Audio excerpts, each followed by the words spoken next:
53,749 पदों पर आयोजित हुई चतुर्श्रेणी कर्मचारी भर्ती में इस समय पदों की वृद्धि की मांग लगातार जोर पकड़ रही है। प्रदेश के लाखों युवा बेरोजगार सीएम भजनलाल शर्मा से गुहार लगा रहे हैं कि जल्द से जल्द परिणाम से पहले इस भर्ती में पदों की वृद्धि की जाए। इसके साथ ही राजस्थान बेरोजगार यूनियन के अध्यक्ष हनुमान किसान ने चेतावनी दे दी है कि यदि 30 दिसंबर तक पदों की वृद्धि का सरकार फैसला नहीं लेती है तो 31 दिसंबर को रक्त से पत्र लिखकर सीएम भजनलाल शर्मा से गुहार लगाएगी। क्या कुछ रणनीति रहेगी, आंदोलन का कैसा प्रारूप रहेगा, इन तमाम मुद्दों पर बात करने के लिए मेरे साथ हनुमान किसान मौजूद है। हनुमान जी से बात करेंगे। हनुमान जी, पदों की वृद्धि की मांग लगातार जोर पकड़ रही है, अब आपने चेतावनी भी दे दी। देखिए, सबसे पहले तो मैं एजुकेशन नगरी का और लीजिए आपका बहुत बहुत धन्यवाद और आभार व्यक्त करूंगा कि आपने चतुर्श्रेणी की भर्ती निकलवाने से लेकर राजस्थान जीके का वेटेज बढ़ाने तक और आज वापस पुनः पदों की बढ़ोतरी की जब प्रदेश का युवाओं की सख्त आवश्यकता है, उसमें भी आप पुरजोर तरीके से हमारे साथ हो और लगातार इस आवाज़ को बुलंद करने का काम कर रहे हैं। चतुर्श्रेणी कर्मचारी भर्ती को लेकर जब हम स्टार्टिंग में पिछली सरकार से हम लगातार मांग कर रहे थे, जैसे ही भजनलाल जी की सरकार आई थी तो सरकार ने उस पहल को सुना और जब 22 जून 2024 को हमारी मुलाकात हुई थी उसके बाद में सरकार ने कहा कि हम बहुत बड़े पदों पर भर्ती का आयोजन करेंगे और लगभग 60,000 पदों पर, जिसको लेकर कई बार सरकार के द्वारा भी आंकड़ा प्रस्तुत किया गया कि हम चतुर्श्रेणी कर्मचारी की जो भर्ती है वो 60,000 पदों पर इसका आयोजन करवाएंगे। सरकार को 2 साल हो गए, हम सरकार को बधाई दे रहे हैं कि आपने 92,000 नियुक्तियां दी। समय समय पर सरकार के तमाम वो निर्णय जो युवा हित में होते हैं तो हम अग्रिम पंक्ति में खड़े होकर भजनलाल जी का धन्यवाद और आभार व्यक्त करते हैं ताकि सरकार जो है युवाओं के हित में अच्छा काम करे। क्योंकि हमें राजनीति नहीं करनी, हम ना कोई बीजेपी के आदमी ना कोई कांग्रेस के आदमी हैं। हमने पिछली सरकार में भी सेम यही काम किया था और इस सरकार में भी हमारा प्रयास यही है कि सरकार ने जो घोषणा की है वो सारी घोषणाएं पूरी हो कि 5 साल में 4 लाख का रोजगार कैसे मिले। इसी दिशा में पिछले महीने में जब हमारी सक्षम स्तर पर मुलाकात हुई थी उसमें बहुत विस्तार पूर्वक हमने ये सारे तथ्य रखे थे कि हम किस प्रकार से 4 लाख का जो आंकड़ा है वो सरकार पूरा करे और युवा इसमें खुश हो। मेन बात यह है कि आप उन तमाम भर्तियों में युवाओं को संतुष्ट करें जिनकी युवा तैयारी कर रहे हैं, जिनमें युवा चाहता है कि उनको रोजगार मिले। उनमें से अभी वर्तमान में एक प्रमुख भर्ती है चतुर्श्रेणी कर्मचारी भर्ती। 60,000 की घोषणा थी जबकि 53,749 पदों पर इसका एग्जाम हुआ है। सरकार ने भी उस समय सकारात्मक जो है रुख अपनाते हुए पुनः परीक्षण करवाया और वो लगभग डाटा जो है वो एआरडी के पास पहुंच चुका है। अब सरकार को केवल डिसीजन लेना है।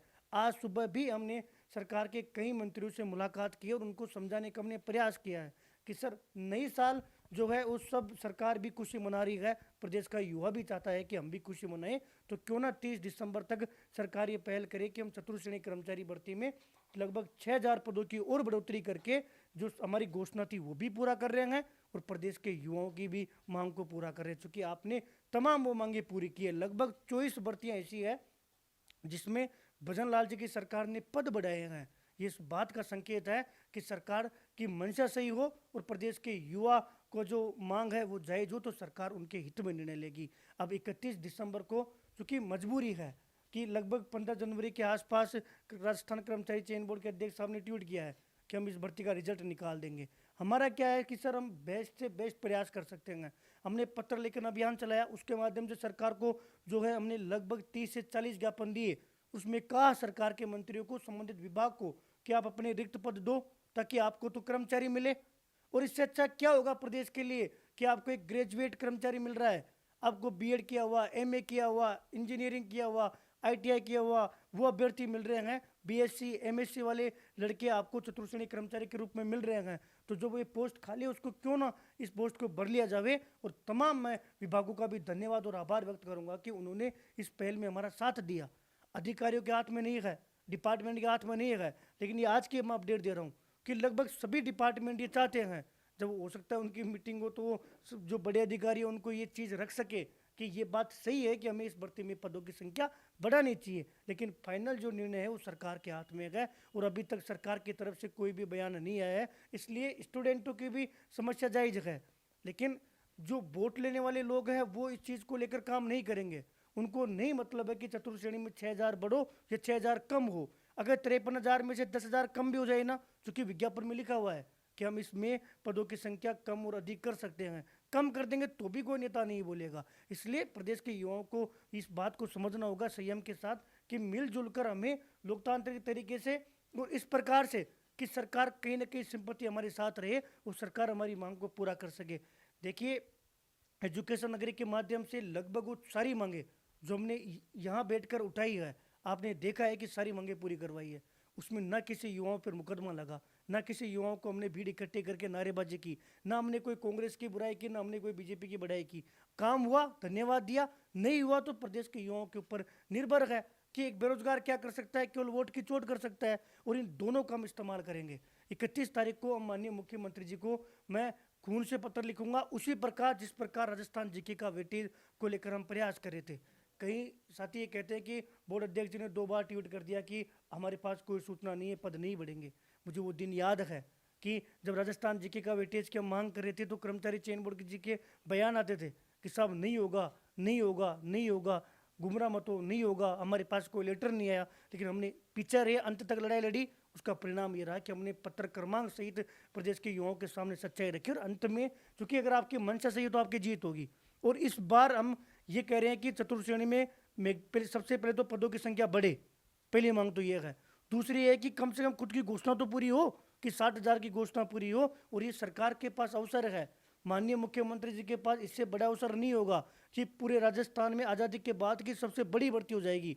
कि अगर कोई सबसे बड़ी भर्ती हुई है तो 60,000 पदों पर हुई है, और वो भजन लाल जी की सरकार ने आयोजित करवाई है। आज ये तथ्य हमने सरकार के समक्ष रखा है।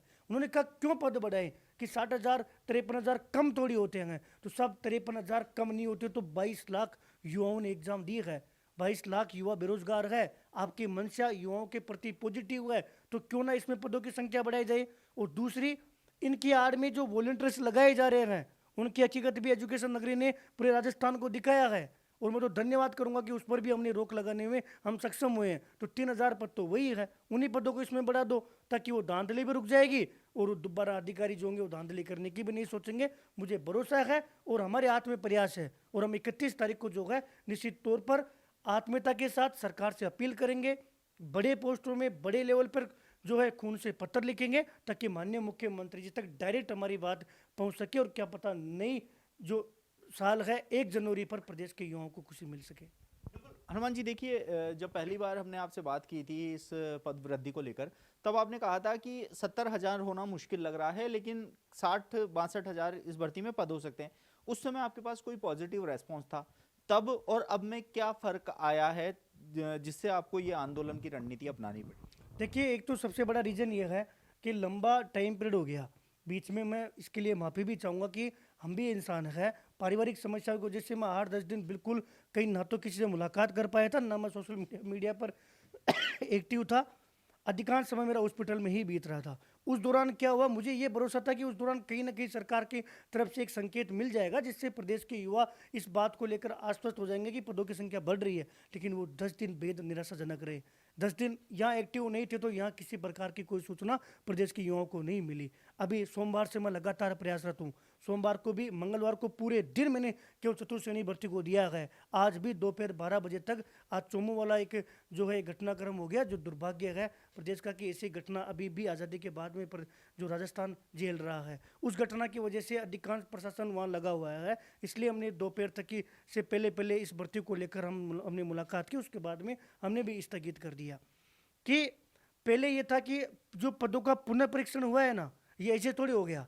ये इसी हमारी जो पहली वार्ता हुई थी उस वार्ता के बाद का ही परिणाम है कि कम से कम 60,000 की भर्ती तो आप करो, आपकी घोषणा थी, याद दिलवाई, और जो अधिकारी थे उस बात को लेकर एग्री हुए। लेकिन बाद में कई सारा चीज़ें इसमें निकल कर आ रही है, चूँकि अभी मैं बताऊंगा तो कहीं ना कहीं जो संघर्ष कर रहे हैं वो हताश हो जाएंगे, उनको ये लगेगा कि मुश्किल पद बढ़ेंगे। और मेरा ये मानना है और मेरा ये काम करने का तरीका भी है कि हमें अंत तक लड़ना चाहिए।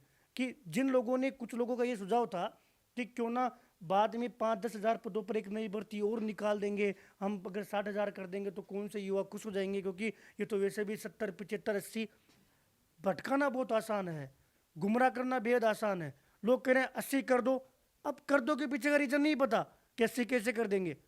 70 कर दो, 75 कर दो। जो बीच में जो ये माहौल खराब हुआ है ना, इसकी वजह से कई जो अधिकारी थे उन्होंने ये डिसीजन, उन्होंने कहीं ना कहीं ये फीडबैक दिया है कि अगर हम इसमें 60,000 पदों की संख्या बढ़ाएंगे या 2,000, 4,000, 5,000 बढ़ाएंगे तो भी प्रदेश का युवा कुछ नहीं होगा। इससे अच्छा है कि हमारे पास वैकल्पिक तरीका है कि हम नई भर्ती निकाल दें। उसका भी हमने आज और कल 2 दिन से मैं यही प्रयास कर रहा हूँ कि उस चीज़ को हम रोक सके, उस बात का खंडन कर सके और ऐसा एक तथ्यात्मक चीज़ें रिपोर्ट आगे तक पहुँचा सके। और भगवान का आशीर्वाद रहा तो मंगलवार बुधवार तक हम पुनः माननीय मुख्यमंत्री जी से मिलने का प्रयास करेंगे, ताकि वहाँ से फाइनल रूप से ये डिसीजन हो सके कि लगभग इतना तो कर दो कि कम से कम 60,000 पदों पर ये भर्ती हो। सरकार के पास भी अच्छा मौका है कि अब दोबारा तो 53,000 से ज़्यादा की भर्ती सरकार कोई निकालेगी नहीं, तो क्यों ना इसको ऐतिहासिक भर्ती कर दिया जावे। ऐसा तो कर दो कि हमने बीजेपी सरकार ने प्रदेश में सबसे ज़्यादा कर्मचारी एक साथ दिए, तो कहीं ना कहीं वापस मामला पॉजिटिव हो रहा है। अभी हमारे पास लगभग 20 दिन का समय है। 20 दिन बहुत होते हैं, जीतने के लिए तो एक दिन ही काफ़ी है। हम अंत तक इस लड़ाई को लड़ेंगे और मेरा यही प्रयास रहेगा कि कम से कम 5,000 पदों की संख्या की बढ़ोतरी तो हो। बाकी जितने भी पद बढ़ेंगे वो खुशी है कि इतने परिवार को तो खुशी मिलेगी। हनुमान जी, देखिए, एक बात पिछले दिनों सामने आई थी कि सरकार पद वृद्धि को लेकर मंशा बना रही है, लेकिन जब जो सक्षम स्तर है वहां बात पहुंची कि महज 70 लेटर ही पद वृद्धि के मिले हैं, तब सरकार थोड़ा इससे चिंतित नजर आई कि 22 लाख अभ्यर्थी बैठे हैं, 70 लोगों ने पत्र लिखा है। उसके बाद सरकार ने गंभीरता दिखाना बंद कर दिया कि इस भर्ती में पदों की वृद्धि पर किसी भी प्रकार की कोई गंभीरता नहीं दिखा रही है। इससे पहले डाटा मंगवाया, सभी विभागों से भी मंगाया, उस पर काम भी किया, लेकिन महज 70 पत्र मिलने, यानी कि 6 दर्जन पत्र मिले, उसके बाद सरकार गंभीर नहीं है। देखिए, मेरे हिसाब से इसका कोई संबंध नहीं होना चाहिए, क्योंकि राजस्थान बेरोजगार यूनियन काम करने वाली हमारी टीम है। तो हम या तो ये कर लेते हैं कि एक दिन में 20-20, 30-30 लेटर उनको दे देते हैं। जब हमारी स्टार्टिंग में मुलाकात हुई थी, जब मामला पॉजिटिव हो गया कि साहब हम परीक्षण करवा रहे हैं और इसको लेकर हम काम कर रहे हैं। और दूसरी बात होता क्या है कि कई सारे लोग हैं, कई प्रत्याशी क्या करते हैं, ज्ञापन लेते हैं, शाम को ज्ञापन इकट्ठे हो गए, 2-3 जनों के साथ बैठते हैं, इतने ज्ञापन आगे कोई सुन नहीं रहा, साइड में पटक दो। ज्ञापन तब जाएगा जब एक सिस्टम लागू होगा, एक माध्यम होगा कि आपने ज्ञापन दिया, उस ज्ञापन का रिप्लाई आपके पास आया। आज मैं आपको बताऊं कितने सारे ज्ञापन है जिनका रिप्लाई डिपार्टमेंट देता है। नियम तो ये है कि अगर एक भी कागज आता है तो आपको उसका रिप्लाई संबंधित विभाग को उस एड्रेस पर जिसने ज्ञापन दिया है उसको आप भेजो, उसको अवगत करो कि आपने ये समस्या हमें अवगत करवाई थी, इस समस्या के संदर्भ में हमने ये फैसला लिया। या आरटीआई का रिप्लाई तो ढंग से नहीं आ पाता, उसका तो समय पर नहीं आ पाता, कई प्रकार अपील करनी पड़ती है। कर्मचारी चयन बोर्ड में कितनी सारी आईटीआई हमने लगा रखी है ओएमआर घोटाले को लेकर, किसी में भी संतुष्टपूर्ण जवाब नहीं आया। या तो हम गोपनीयता है या फिर बाद में अपील करते रहो। तो ज्ञापन या तो बेरोजगार क्या, बाड़मेर वालों ने बाड़मेर में ज्ञापन दिया, जोधपुर वालों ने जोधपुर में दिया, अभी नागौर में हमने 11 ज्ञापन दिए। अभी माननीय मुख्यमंत्री जी गए थे, वहाँ CR चौधरी जी को भी दिया, किरोड़ीलाल मीणा जी को भी दिया, ज्योति मिर्जा जी को भी दिया, CM साहब के नाम से भी दिया, कलेक्टर साहब को भी दिया। कितने ज्ञापन यहाँ पहुँचेंगे? मुश्किल से एक पहुँच जाए तो बड़ी बात है, क्योंकि वो ज्ञापन वहीं तक सीमित है। तो इस प्रकार ज्ञापन के माध्यम से अगर अधिकारी आकलन कर रहे हैं तो इससे बड़ा दुर्भाग्य फिर होगा नहीं। मुझे नहीं लगता, हो सकता है कोई नैरेटिव सेट हुआ हो या फिर, लेकिन इसके वजह से तो ये डिसीजन सरकार बैक में नहीं लेगी, क्योंकि उनको भी पता है कि अभ्यर्थी, ये हर अभ्यर्थी CMR नहीं पहुंच सकता। हमारी मुश्किल से इस मैटर में 2 बार संतुष्टपूर्ण वार्ता हुई है कि कैबिनेट मंत्रियों में कौन से कैबिनेट मंत्री है। आप एक जोगाराम पटेल जी को छोड़ दीजिए, इसके साथ में 2-3 मंत्री और हैं, उनके अलावा कौन जन सुनवाई कर रहा है? प्रदेश के युवाओं को कौन बुला रहा है? बेरोजगारों की सुन कौन रहा है? कोई सुन रहा है कि आओ आप बताओ क्या समस्या है? शिक्षा मंत्री जी की तो अभी 20 दिन से तो कोई मुलाकात भी नहीं कर रहा, और जब जाते हैं तो आज तक किसी एक भी शिक्षा विभाग ने किसी ज्ञापन का रिप्लाई दिया हो तो बता दो। तो उम्मीद नहीं है कि हम ज्ञापन दें और उससे आप इस चीज़ का आकलन करो। और आप सोचिए, MLA तो कोई भी जन सुनवाई नहीं कर रहा, मंत्रियों में ही 1-2 मंत्री हैं जो जन सुनवाई कर रहे हैं और तय तक जाते हैं। तथ्य भी आदमी के, अगर इंसान की पीड़ा हो उस पीड़ा को कोई तो सुने। अब रोडवेज विभाग में देख लीजिए क्या कंडीशन है। डिपार्टमेंट कह रहा है, डिपार्टमेंट पत्र लिख रहा है कि हमें वॉलंटियर दे दो, स्वयंसेवक दे दो, हमें कंडक्टर चाहिए, हमारे पास स्टाफ नहीं है। इतनी कंडीशन खराब हो रही है कि जिन लोगों का चयन FSO में हो गया, अभी एक बहन हमारे पास आई थी, उस बहन का FSO में चयन हो गया, डिपार्टमेंट NOC नहीं दे रहा कि हमारे पास कर्मचारी नहीं है, लेकिन नई भर्ती भी नहीं निकाल रहे, पदों की बढ़ोतरी भी नहीं हो रही, क्योंकि संबंधित मंत्री जी सुनना ही नहीं चाह रहे। वो टेबल वार्ता नहीं करना, एक सिंगल वार्ता नहीं हुई। 4 बार तो हमने लेटर लिख रखा है, 3 से 4-5 बार हमने जाके आवास पर समय मांगने का प्रयास किया है। समय के लिए भी हमने बेरोजगार यूनियन के लेटर हेड पर रिक्वेस्ट की है कि सर ये प्रकरण है और हम इस पर वार्ता करना चाह रहे हैं, तथ्य रखना चाह रहे हैं। अब कोई सुनेगा तो ही तो आप बात को पहुंचाओगे। तो इस प्रकार से ज्ञापन वाली बात मैं कहीं ना कहीं इस बात से असहमत हूँ कि इसकी वजह से कोई अगर ये डिसीजन लेगा, और अभी तक तो हमारे पास समय, अंत तक हम लड़ेंगे, तो निश्चित तौर पर सरकार और माननीय मुख्यमंत्री जी युवा हित में निर्णय लेंगे। बिल्कुल, देखिए हनुमान किसान ने साफ कह दिया है कि चतुर्थ श्रेणी कर्मचारी भर्ती में पद वृद्धि को लेकर अब उनका अंतिम संघर्ष है वो शुरू हो रहा है। 31 दिसंबर तक का समय दिया गया है। यदि 31 दिसंबर तक पद नहीं बढ़ते हैं तो 31 दिसंबर को रक्त से पत्र लिखकर सीएम भजनलाल शर्मा से गुहार लगाई जाएगी और आगे की रणनीति भी बनाई जाएगी। ऐसे में अब देखना होगा कि चतुर्थ श्रेणी कर्मचारी भर्ती जो सबसे बड़ी भर्ती परीक्षाओं में शामिल है, उसमें पद वृद्धि का फैसला सरकार कब तक लेती है। आप देखते रहिए एजुकेशन नगरी। मैं हूं ललित वर्मा।